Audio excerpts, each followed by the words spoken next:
Hello दोस्तों, my name is Saurabh. दोस्तों, आज हम जानेंगे एवी फिस्टुला क्यों बनाया जाता है। एवी फिस्टुला आर्टियल वेनस फिस्टुला इसलिए बनाया जाता है क्योंकि यह लॉन्ग टर्म हीमोडायलिसिस के लिए सबसे सेफ और इफ़ेक्टिव एक्सेस होता है। आइए इसको आम भाषा में समझते हैं कि एवी फिस्टुला क्या होता है। जब किसी पेशेंट को CKD chronic kidney disease kidney failure हो जाता है तो किडनी प्रॉपर तरीके से ब्लड को फिल्टर नहीं कर पाती, तब पेशेंट को डायलिसिस की ज़रूरत पड़ती है।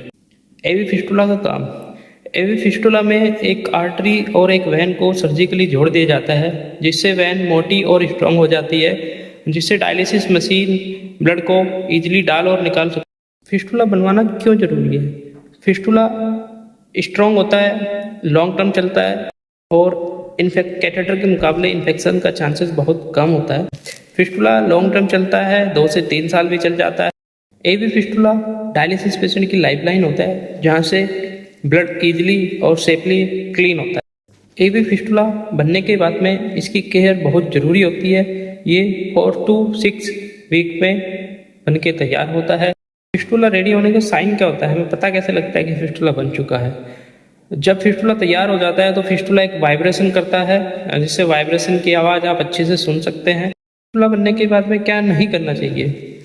फिस्टुला बनने के बाद में हमें उस हाथ से जिसमें फिस्टुला बना है उसमें कभी भी बीपी चेक नहीं कराना चाहिए और कभी भी उस हाथ से कोई भारी सामान नहीं उठाना चाहिए। उस हाथ में टाइट कपड़े नहीं पहनने चाहिए और हमें उस हाथ के बल हमें सोना नहीं चाहिए। फिस्टुला बनने के बाद में डेंजर साइन क्या होते हैं मैं आपको बताता हूँ। एक तो स्वेलिंग नहीं होनी चाहिए फिस्टुला पे, और फिस्टुला में अगर रेडनेस, स्किन पे अगर रेडनेस कहीं पर भी दिखाई दे तो तुरंत अपने डॉक्टर से कंसल्ट करें। हाथ में सूजन या दर्द हो तो डॉक्टर से कंसल्ट करें।